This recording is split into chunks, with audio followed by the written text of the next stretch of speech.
Welcome to another In Wheel Time podcast, a 30-minute mini version of the In Wheel Time car show that airs live every Saturday morning, 8 to 11 a.m. Central.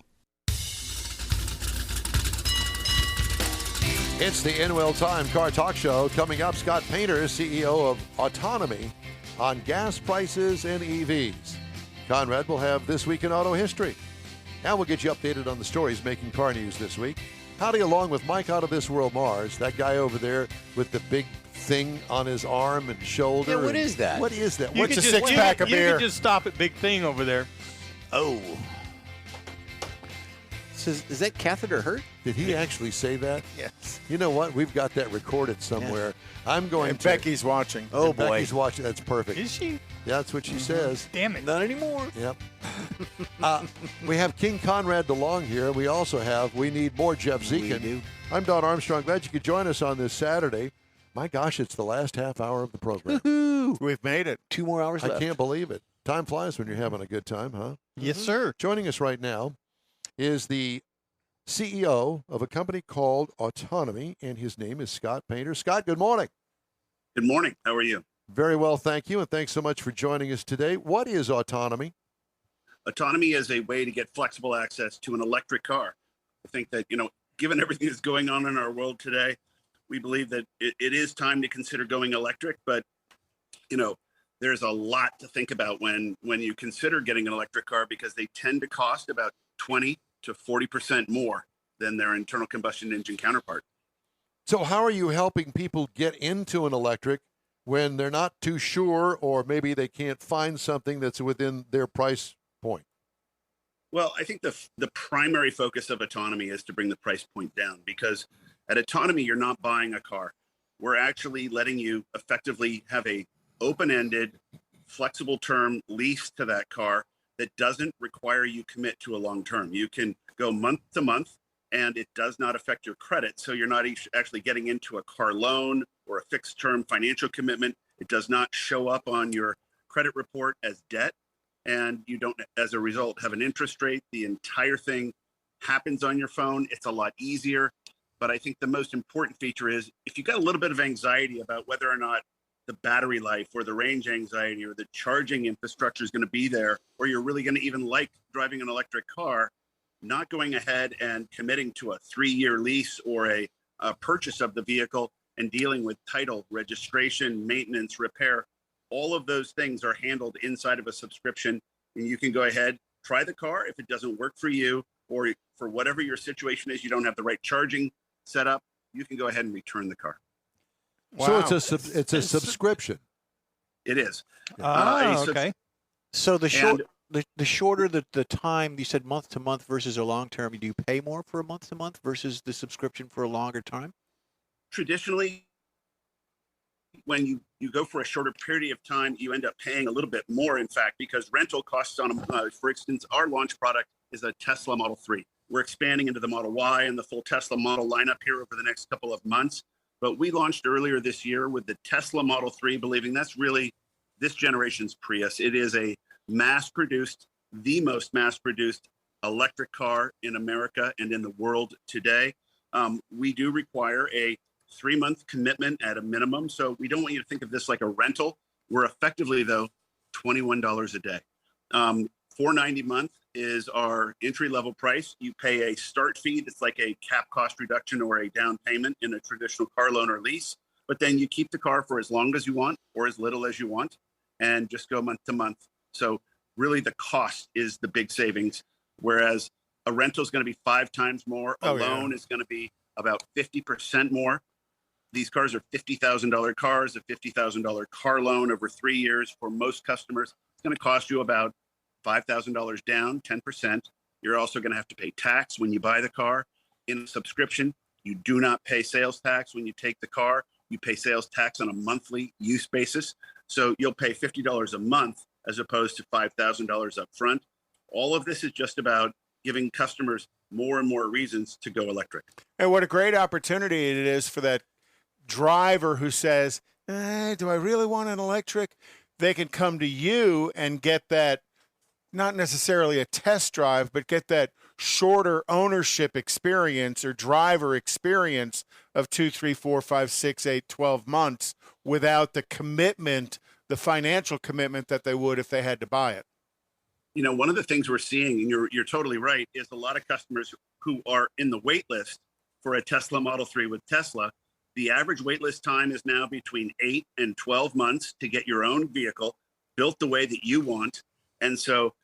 And then you have to get into a 36-month commitment. So you're really stepping up to a 4-year relationship with your car. And if you're a little bit hesitant because of either range anxiety, cost, or whatever it might be, this is a perfect way. And so we're seeing a lot of those waitlist customers get a car from Autonomy while they remain on the wait list, because Tesla lets you cancel your order up and until the time you take delivery. So I think in some cases we'll have customers who just decide to stay in their car, but in other cases they'll just use this for a short term and then roll into their Tesla Model 3 lease. And this actually is about 15% cheaper.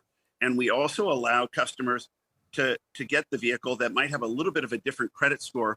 Tesla has a cutoff for their Model 3 lease of a 720 FICO, whereas for an Autonomy subscription, you just need a valid driver's license and a credit card, and you can go all the way down to a 640 credit. So it really opens up electric to a whole new cohort of customers.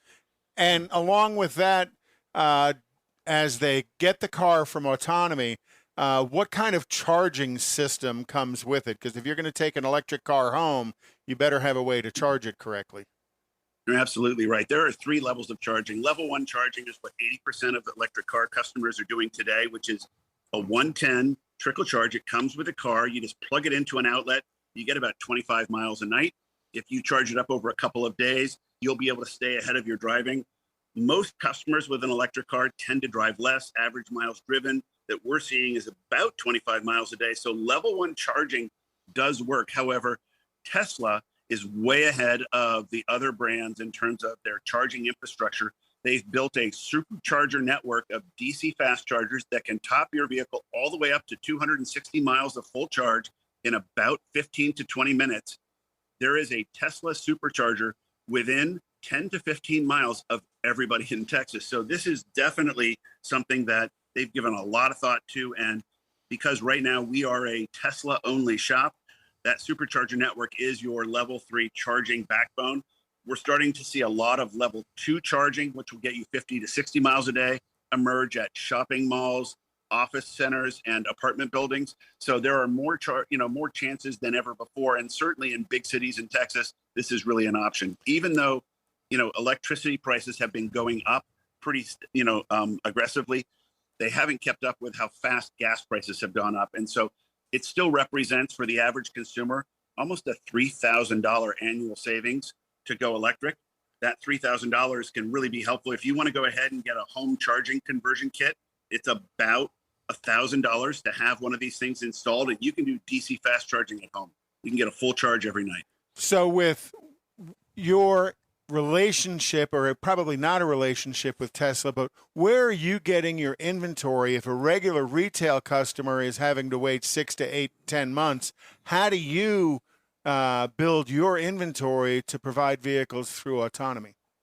It's a really great question, because Tesla allows its customers to cancel their order up and until the day they take delivery. They are pretty famously one of the only build-to-order car companies. But as a build-to-order car company, when they take an order from a customer, they go ahead and slot that vehicle for production. And they have cars that, quote, fall out of production.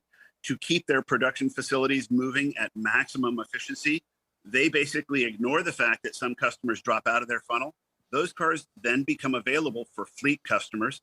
We operate with a dealer license and a reseller permit. So we also do not pay tax the moment we buy a car. We are buying currently hundreds of cars every week. Even though this business got started earlier this year, we're already seeing thousands of customers who've installed the app, thousands of people on the wait list. We're delivering about 15 cars every day and growing every week. So wow. The key for us is being able to buy in large quantities. And we're not picky when we buy about the color, the tire and wheel combination, the battery combination. We're buying across the board and taking whatever Tesla sends us. So do you actually have a relationship with Tesla, or is this just as a Tesla retailer, that you have a relationship with? Well, we're not a Tesla retailer because they don't have any retailers, and we're not selling anything. The key to subscriptions are that we're not selling you a car, and we're also not lending you money. That's what makes it so easy. It happens all on your phone. There's no offline paperwork. You sign for the car with your finger. And again, all you need is your valid driver's license and a credit card. But we do have a relationship with Tesla in that we are buying more Teslas than just about anybody right now other than Hertz. But we'll be quickly catching up with them as we continue to grow the business and expand nationally. This was initially launched here in California, where I am, but it is coming to Texas. It's coming to every market where Tesla has great registration data of customers who are trying to drive EVs, and many of the big cities in Texas are leading the way there. So I can see where this would be a really cool deal because, like, my wife's driving pattern, she could drive an EV real easy because she doesn't do more than 20 to 30 miles a day. She's watching you right now. Oh, I know. But we've had this discussion, and she has never driven one, even though I get them through the fleet. But so she's a little concerned about it, and she won't. But I could get one for 3 months, let her drive it, let her get the experience out of it. And my problem with an EV is I don't want to pay the $50,000 for it. I'll go buy me a muscle car first. But by this, I could put her in one, actually save some money, and I could see that working. Well, it is about affordability for sure, but the issue of range anxiety, when this first happened that, we started to see electric cars show up in large numbers, you would have thought if we were so worried about this that there would be Tesla drivers stranded in their cars everywhere, and it just doesn't happen. What is the price of gas in your area out there? Yesterday, at the bottom of my hill, I live in Westwood, California. It was just over $7.20. Oh my gosh! Wow. And I was complaining about paying $4.49 the other day. So is Westwood Southern Cal, Northern Cal? We're here in Southern California, so we're right near Beverly Hills, Bel Air, Brentwood, all these really high-end communities. But all of LA right now is peaking well over $6 a gallon and $7 a gallon in these sort of nicer areas. So, I tend to drive personally in it, even though we've got literally hundreds of these Teslas. We've got a Tesla in the family here. I've also got, a gas guzzler. I've got a couple of vintage cars. That my daily driver has become so prohibitive. I'm almost putting $600 a month into gas into my car. However, our price for a kilowatt hour of electricity makes the decision to drive electric here 10x the savings. Instead of putting $4,500 a year into my tank, I could be putting $450 into the same miles driven in an electric car. So massive savings. Now, if we engage with your company, what about insurance? Insurance coverage on the vehicle. So I'll tell you where we're at today is basically where every other lessor and lender is in America. They require you as the driver to go ahead and get insurance, and they require you to cover the car at some minimum level of coverage, whether that's 50, 100, 100, 300. These are all pretty standard. That's how we launched. However, because subscriptions tend to be of a shorter term and auto insurance policies haven't been modernized yet, meaning if you're going to get an annual auto insurance policy, but you're only going to keep your car for 8 months, you're going to have some unnecessary insurance. So we've been working with Nationwide Insurance to be able to deliver a month-to-month auto insurance policy that you'll buy directly from us. And then finally, where we're really excited to go, because we get information directly from these cars, they're fully connected 5G cars, we're going to give our customers the option to not drive the car and not have to pay insurance. But if you drive the car, then we'll bill you for daily auto insurance. And daily auto insurance is something like a $5 charge. And while $5 a day every day might add up to a little bit more than your own insurance policy, it's accessible to most people, and they don't have to sign up for a multi-$1,000 per year annual policy. Plus, if they're not driving the car every day, they're not paying the $5 either. I think it gives people a lot of incentive to be in control of their budget, and nobody is offering episodic time-based insurance. It's only possible because we're fully connected to these cars. And that way Nationwide is on your side. Yeah. Sorry. I couldn't avoid that one. Yeah. What about maintenance? Is it, do you just... These are, one of the things we don't say to folks is that you're going to be guaranteed a brand new car, because obviously as cars come back from one customer, that car will go right back into service to another customer, but they're not rental cars. These are cars that are going to be used, we believe, for between 9 and 15 months on average. That said, the car gets reconditioned, comes out, and it doesn't matter whether you're getting a brand new one or you're getting one that's lightly used, you are going to have all maintenance included. That includes tires, brakes, windshield wipers.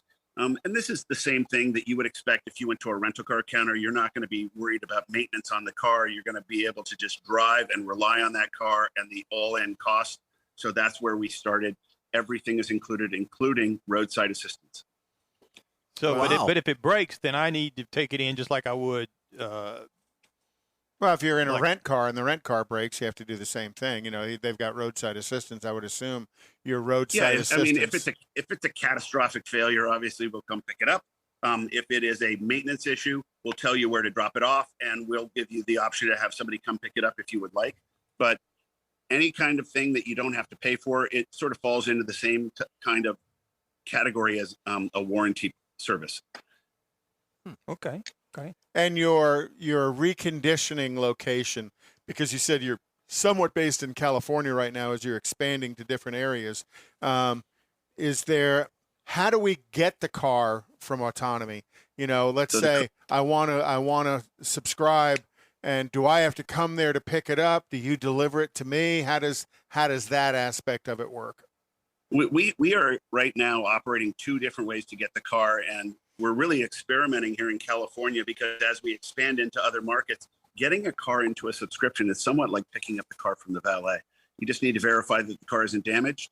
You get a QR code, and then you go ahead, release the door locks on the car, and it's your car once you've signed for it and your subscription is active. That means you can pick up the car at a location like a hotel where they have a parking garage and charging stations. That's really ideal for us. However, what we're starting to see emerge here in California is we give people for $100 a home delivery option. 70% of our customers are choosing home delivery. I personally think that this whole thing is going to go towards home delivery. And as specifically Teslas become autonomously driven cars, imagine the car pulling up into your driveway, turning itself off, locking the doors, and then texting you that it's ready.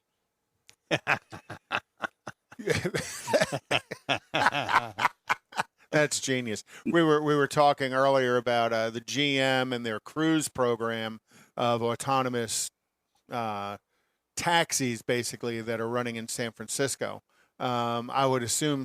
Are you already operating in the Bay Area, or are you just down in the LA area right now? Yeah, we initially launched thinking, with Los Angeles being the car capital of the world, where nearly 15% of all Tesla registrations are, that this would be a big enough market for us to launch in.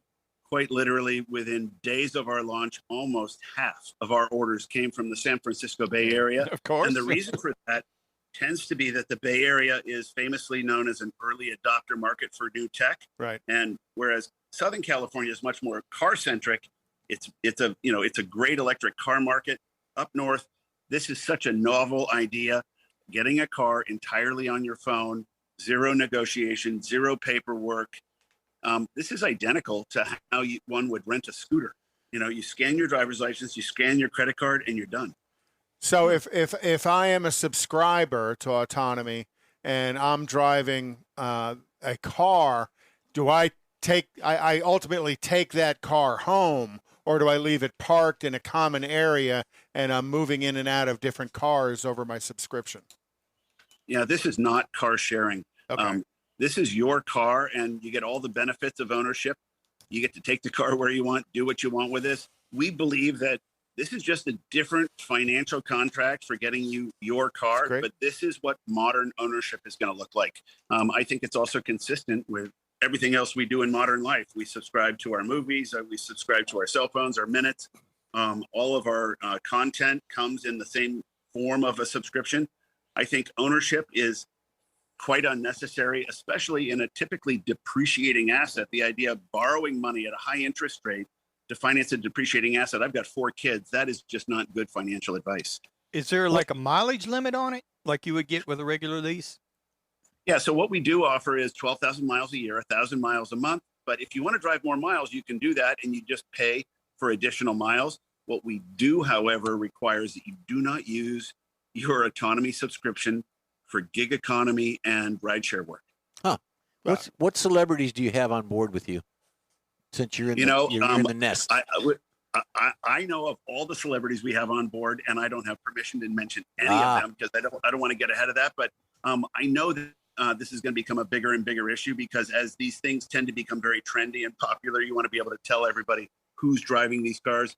I do know right now there are some very forward-thinking celebrities and trendsetters that are driving the car just because I've seen the lists of all the customers that are signing up. How cool. Scott, what's the website? It's autonomy.com, but you can also find us in the App Store at Autonomy, just the single word, AUTONOMY. And then we also are at 1-800-AUTONOMY if you want to make a phone call. All of it is just an easy way to find us. Thanks so much for the education, and that's where it was because we had no clue. And best of luck to you. Obviously, I don't think you're going to need any luck from our end, but things are going well for you, and it seems like it's a great thing to offer people. Well, again, thanks. We really appreciate the time you spent with us today. All right, guys. Thanks for having me. Thank you. Scott Painter. Autonomy. What a great idea. Yeah. I mean, what a spectacular idea. Love it. All right. How about this week in auto history? I know that you have that always. Do you know what yesterday was? Yes, it Friday. was Friday. No, yesterday was the day that Billy Joe McAllister jumped off the Tallahatchie Bridge. You listened to the very beginning of the song, and that was June 3rd. I didn't realize that. I thought that was kind The of cool. 3rd of June. That's right. It does say No, that. it was June Cash. No. She was singing back in up. 1921, Mack adopted the bulldog as its symbol for the trucks. In 1927, production of the Ford Model T officially ended after building 15,007,000 units. The Model T sold more units than any other car in it's history amazing that there until the aren't any Volkswagen more Beetle. of those around. You just I don't think see Model Ts around. I think there's lots of them around, but they're not. You don't ever see not them at out a on the car road. show or anything.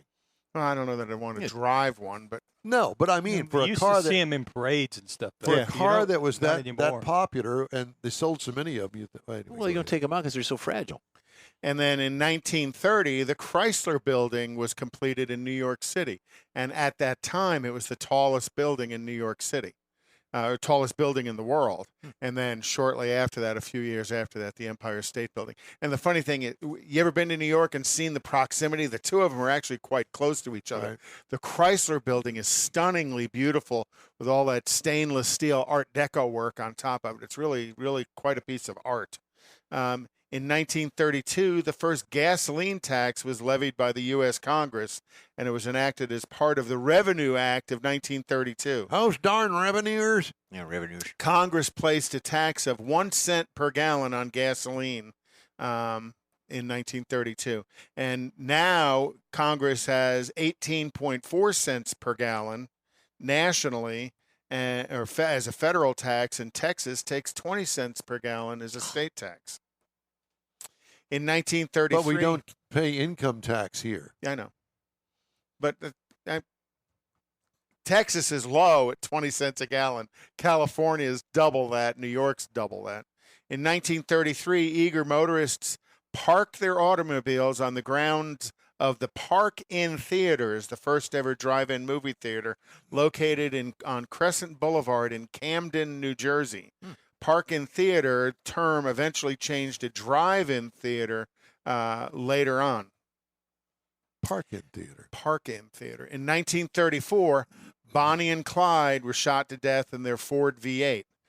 Clyde Barrow, and you can go see this letter at the Ford Museum, had written a letter to Henry Ford praising the performance of the flathead Ford V8. Yep. In 1937, VW was founded in Germany. And that's the original VW, and you can kind of see it really hadn't changed all the way through. When did the Bug go away? 90 something. Well, but that was the front engine one. The rear one, right into the early 80s, I No, believe. the They were front still- engine wasn't the 90s, was it? I know they built them in Mexico for a longer Yeah. period of time than they were here in the States, but you can see that the evolution of the car. In 1937, also, the Golden Gate Bridge opened to vehicular traffic, one of the world's largest single-span suspension bridges, and it was designed by Clifford Payne. You've been across it? Oh, yeah.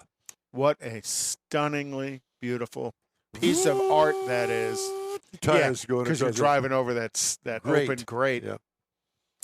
In 1951, Gordon Berrig of South Bend, Indiana, received a patent for vehicle top construction with removable panels. Now, he also did the Auburn Speedster, and it didn't come into production until 1968 with the T-tops, which I thought was kind of cool. Yeah. And in 1910 was when Hummer shut down. One story I got to 1910. get in. 1910? Next generation Or Lexus 2010. RX, the top-selling family hauler that crushes the midsize premium crossover segment, leads Lexus deeper into electrification with a complete redesign that brings the nameplate's first plug-in as well as fire-breathing F-Sport turbocharged hybrid. And when it lands in the U.S. this year, the 2023 Lexus RX will debut with 4 new powertrains as well as a new direction for the Lexus design, de-emphasizing the spindle grille. Yay. Woo! We'll have more of the In-Wheel Time Car Show after this. Father's Day weekend, Saturday, June 18th, 2022. It's the next Tailpipes and Tacos Cruise In, and you're invited. Tailpipes and Tacos Father's Day edition will be at the same Loopy Tortilla in Katy, 8 to 11 a.m. on Saturday, June 18th. It's the only place cruisers compete for trophies and other prizes. Enter your vehicle for Best Hot Rod, Best Classic, and Best Modern Classic. Tailpipes and Tacos is Houston's coolest cruise-in and is your opportunity to see the best hot rods, show cars, classics, and resto mods, and get Loopy Tortilla breakfast tacos and adult beverages. There's no entry fee, and cars will automatically compete for custom Loopy trophies and other prizes.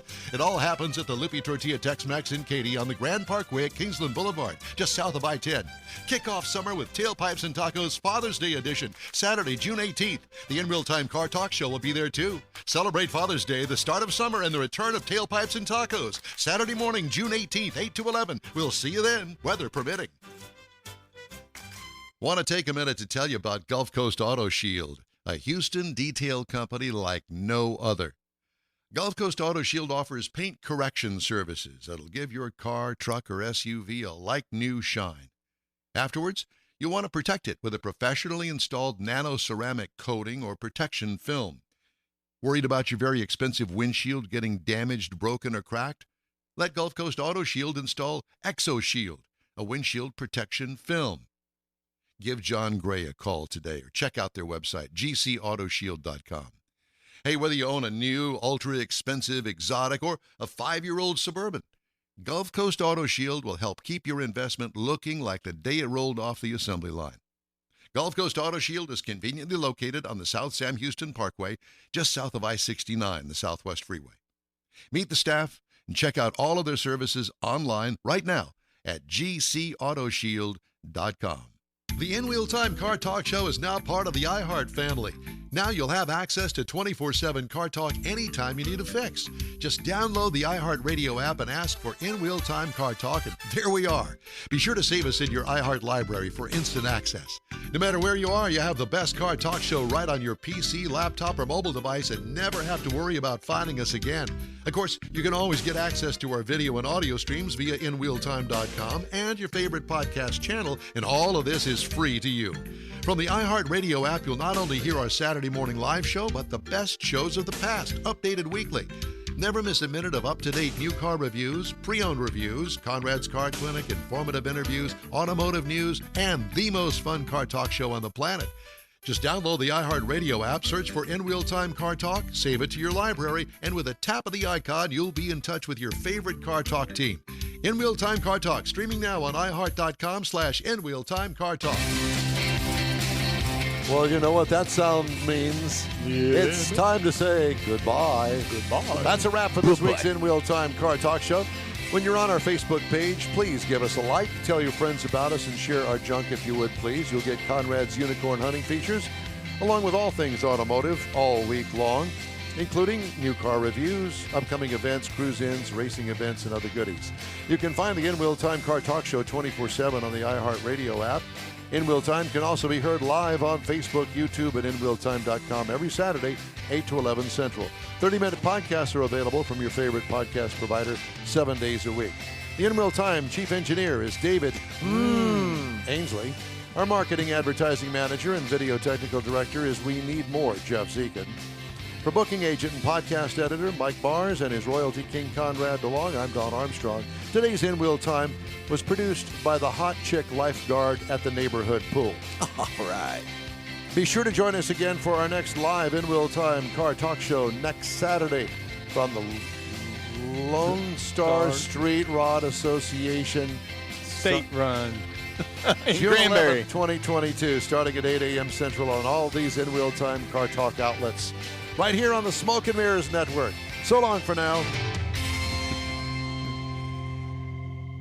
That's it for this podcast episode of the In Wheel Time Car Show. I'm Don Armstrong, inviting you to join us for our live show every Saturday morning, 8 to 11 a.m. Central on Facebook, YouTube, Twitch, and our InWheelTime.com website.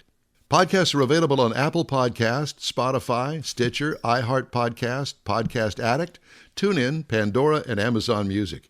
Keep listening, and we'll see you soon.